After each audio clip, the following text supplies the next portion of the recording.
Hello. So in this session, we will discuss about the other absence plans in our ecosystem, which is agreement plan, compensatory plan, and donation plan. So if I just have to narrate what are these plans, agreement plan is nothing but if in the organization, based on such statutory agreements, if you have to define certain absence plans, whether it is a paid or unpaid, then we would categorize them under absence plan called agreement plan. We will associate that to an absence type and we will make employee record those absences, like for a shared parental leave or any other agreemental plans we have that could come under agreement plan. Compensatory plans, so these are widely used. If there is any, if the OTL is integrated, we may basically use this. So if there is overtime recorded, the overtime component has to be there in the OTL. If that is recorded, and that instead of paying out for the overtime hours, we will give them the earned leave so that they could use that anytime later. If some employee works in the weekend, so that whatever overtime hours which is generated in the OTL module, time and labor module, that details would be extracted and that details would be stored as an absence plan balance so that that could be utilized by an employee as an absence. And donation plan, your donation plan as in if an employee is in a need for an absence balance, but they don't have enough balance. If an organization wish to provide this donation plan, wherein it's going to be used by individuals to if they have exhausted all their absences, and if another employee wishes to donate their absence, which is paid absence, to this employee so that they could use it. In such cases, if you want to let that privilege to be allowed for an employees to donate and receive the absences, then we could create a donation plan. So here in donation plan, we have two types again, which is pool absence and then individual donation plan. Pool as in it's a shared pool. You create a separate absence plan. So employee, you have to provide access for an employee in the accrual plans to donate the absence. So once they donate, that comes and sits in organization absence plan, which is a shared plan. So that could be used by some users. So here the approval would be requested. So like once, like for me, example, I claim 2 days of absence because I don't have enough absences. I'm in a need to take an absence. Rather taking an unpaid leave, I would request for donated leave from a shared pool. And then once this is triggered, an approval gets triggered, and once HR is notified and he approves it, I would HR comes and adds the balance in my accrual plans, and that I could utilize it. So this way, if it's an individual donation plan, that means I would request directly to the donor, and if they grant me some absence, I could utilize. So this chain mostly don't have any approvals because it's direct contact between a donor and receiver. So this way we can create a donation plan which could be utilized by the staff. So let's go to the system and see some plan setups, what we could do for these three absences. So I'm going to my client group's absences. Then I would scroll down to absence plans. So here, if you want to create an agreement plan, I could create this. I can click on the effective date, select some effective date. I would keep the legislation as it is. Accrual would be defaulted for the plan type. Now I'll choose the agreement plan. I'll click on continue. So in the here we have three types in agreement plan, which is plan attribute, entitlement, entries and balances. In the plan attribute, you could give up basic details like what is the test agreement plan. I can give a description. I see the unit of measure is defaulted to calendar days. If I wanted another unit of measure, I could choose. So agreement doesn't restrict any unit of measure that it has to be this. You could choose a legislative grouping code if it is created, and legislative data group as well. Status, I would keep it as active. If you want to allow the staff to use the other absences while recording, even the other absences, if they want to overlap, if you want to allow it, then you could choose this, enable concurrent entitlement. It's there for qualification of work plans and all. And processing level, this is for just our information. It's at the assignment level that we do the processing. If there is any conversion formula, we could choose this legislative information, descriptive information. If it's added, you could choose that as well.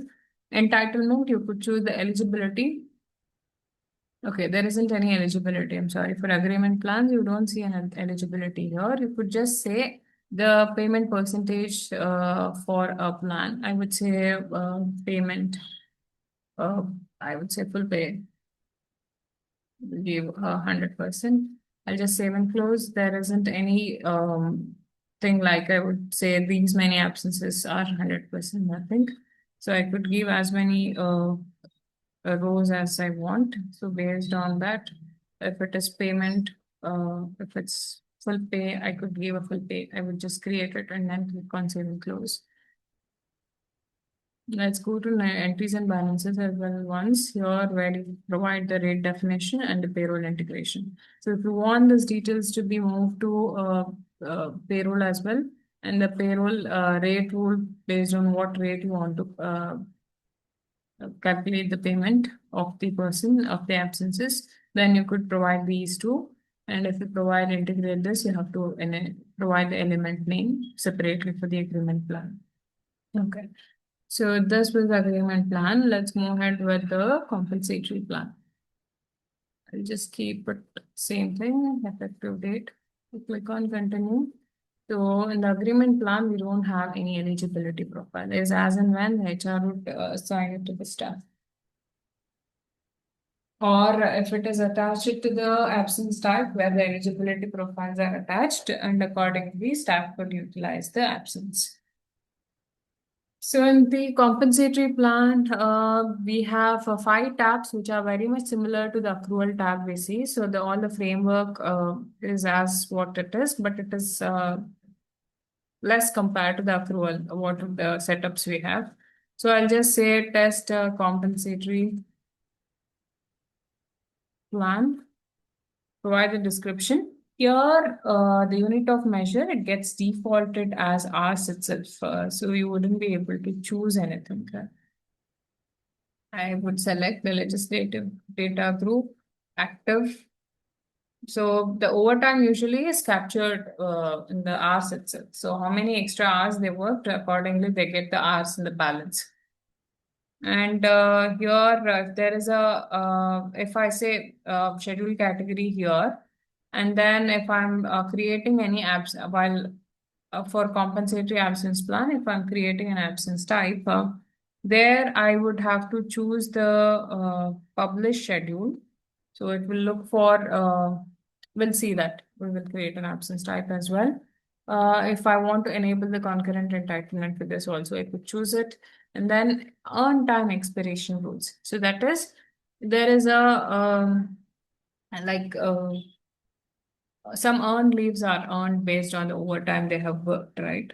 So here we have to set the expiration also. So it cannot go on forever. They have to utilize it.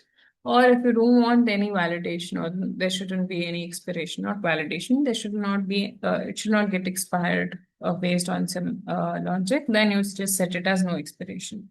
You could select, you could create a compensatory plan, 2 absence plans as well as compensatory plan, one with expiration, one without expiration as well.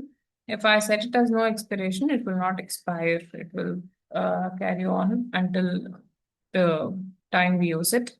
But if I say it acquisition time, I will say limit would be 10 days from the acquisition date. When did they acquire this? From that date, I'll set 10 days. Within that 10 days, you have to utilize it.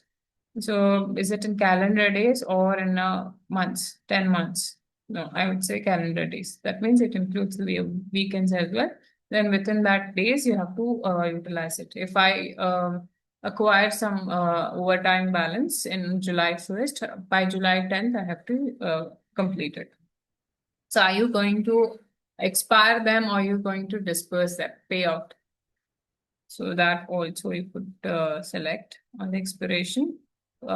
It's going to go as a wasted absence, or you want to disperse that and pay them, that you could choose. And then, or there are other options as well for expiration rule, that is end of acquisition pay period. So if I select this, like I would give some limit, and if I select it as a 10, so in this, whatever the pay period it is, the end of that pay period, you will lose it. Okay. So here also the every options would remain the same, or it is end of acquisition week. So on that week, whichever weekend, you would expire that. And the other option is no expiration. So here the plan enrollment start date and end date we have, which means under plan participation, the compensatory balances could be seen by HR.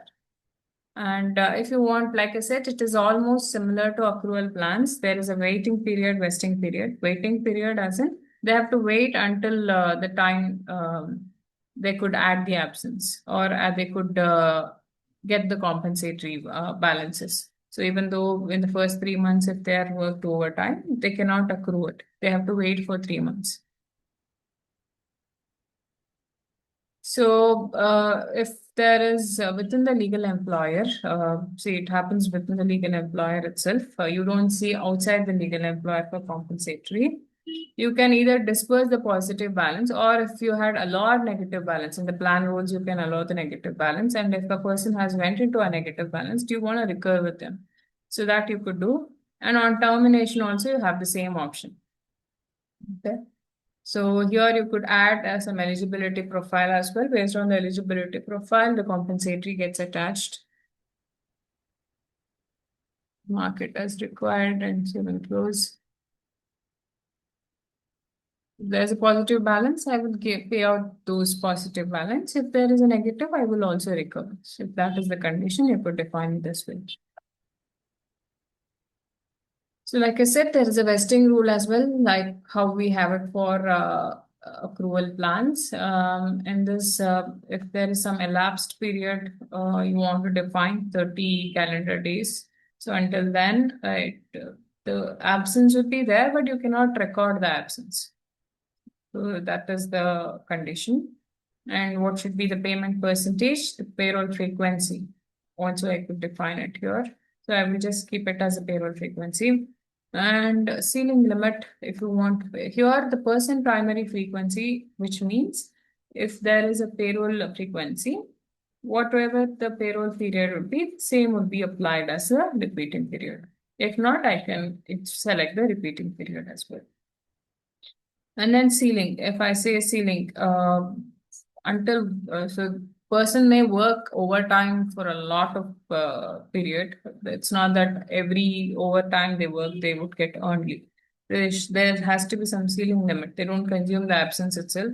They keep adding the balance. Then there should be a certain cap that I define in the system that it cannot go beyond.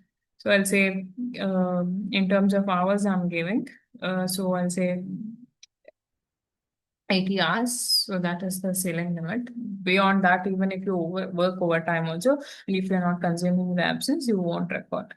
You won't add those balances here. So if there is a proration rule also, we could define that based on what FT, based on the FT, if you want to give the ceiling limit, that also you could do. And you can allow the negative balance.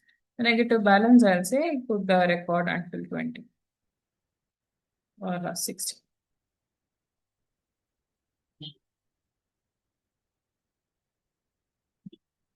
Here, it says balance the transfer across the plans.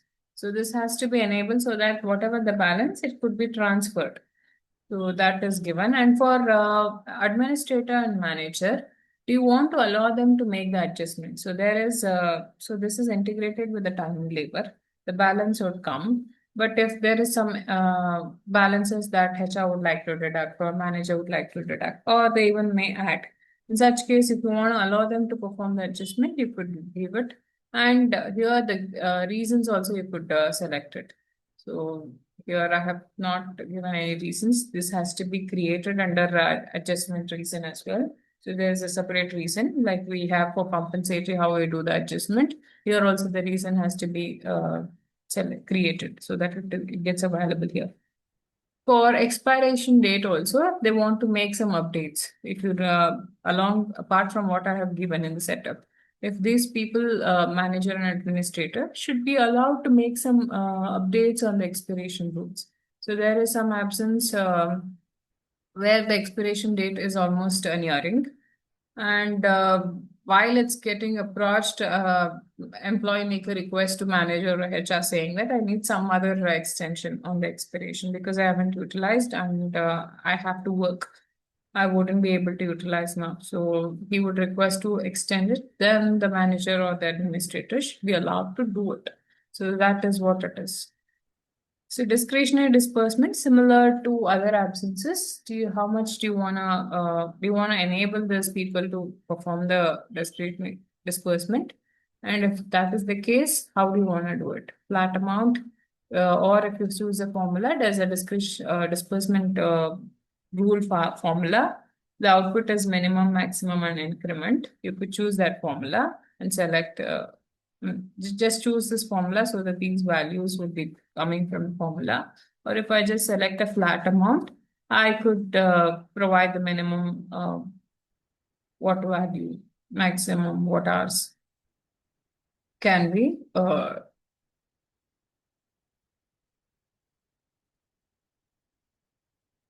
disbursed. That I could give, and hours, how do they want to increment it? So that also I would be able. This increment is nothing but how at what level you can increment the minimum maximum. So they say minimum I have to give 40 hours or 60 hours is the max. 6, 10 or 8 hours is the minimum. 40 hours is the maximum that you can disperse as a payment. Rate, if there is a payroll a rate definition, then you could provide all the details here and you could also integrate that with the payroll. It's similar to other absences. Additional details is about event processing. If there's a HCM event processed group is created, that could be associated here. Now let's create, let's go to the absence type. Or let's create an absence plan for compensatory schedule.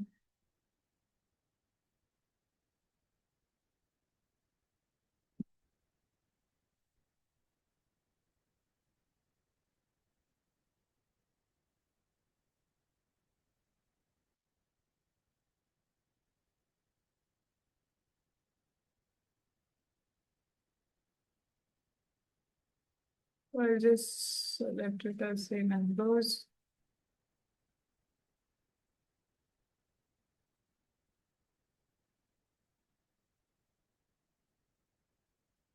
So I would select the pattern as generic absence.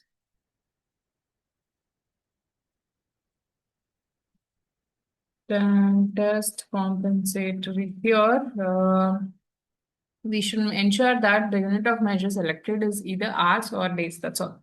So days, if you choose, it's going to be though you have selected the plans in hours, the absence will be recorded in terms of days. But mostly we keep the unit of measure for both type and plan for compensatory the same. Here, like once you select the hours, right, you will be able to see that enable entry in time card, and then time card itself, you will be able to enter the absence for compensatory. That would be allowed. Whether you can still choose it or not, you can select the options here. And the published schedule here at 4 level, you can start seeing, you are just saying the system that look for a schedule based on the published schedule. That is, If the person has a multiple schedule, it keeps changing on hourly basis. So they publish it every weekly. In such case, first you see it in the published schedule. If it is not there, go check in the work schedule. If that is also not there, go at the assignment and see what is the work hours. Or if there's a pattern, you see that. So in this way, assignment hours, everything we would be checking. Or if I had selected at the plan level the schedule hierarchy, that alternate schedule hierarchy I had selected. There, if I have selected as a pager or the work, that schedule would be taking the precedence, whatever you give it here. So that would be checked first. Okay, so that was about what I wanted to say on the compensatory. The unit of measure has to be taken care, which is hours or days. And going back to the absence plans, now let's go for donation plans. So I'll give, here we see 4 tabs. Unlike what we had for compensatory, we don't see plan balances. The only 4 tabs that you see is this. Test donation plan. I'll choose all the legislative data group. I'll keep the active. Unit of measure, I could choose whatever I would like, how the hours I wanted, how the absence needs to be donated. Now, like I was saying, donation plan is nothing but donating an absence. So here, there are 2 types to donate it. I would like to donate it individually directly to an employee, or based on the pool. I would share it to the pool. So how they want it, we could choose it. Now I'll just select it as an individual. How I wanted to have, what I want happen if there is a termination. Okay. If there is a positive balance, you create a pool as well.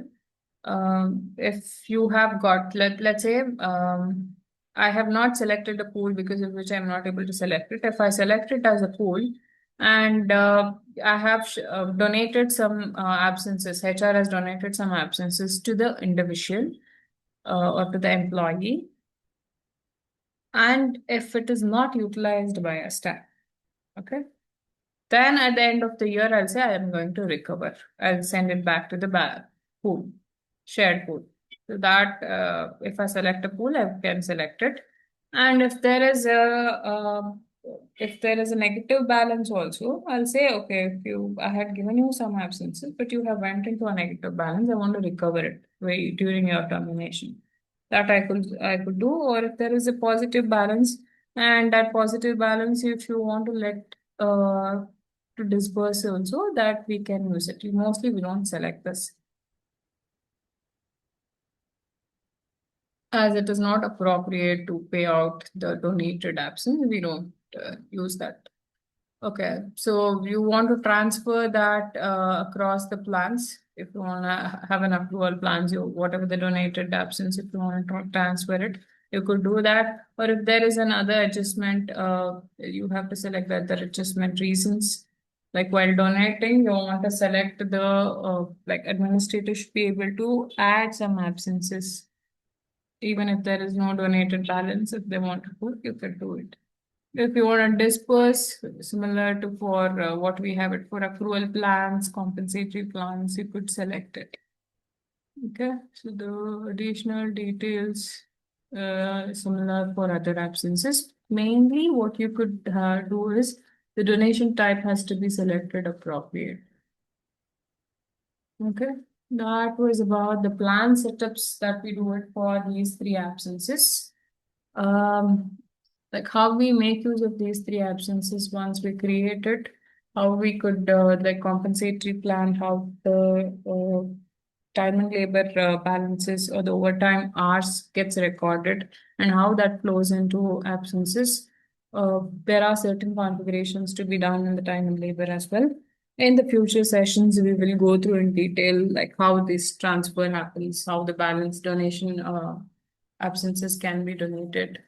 Everything we will share completed. Hope this was helpful. I'll meet again in another session. Until then, thank you.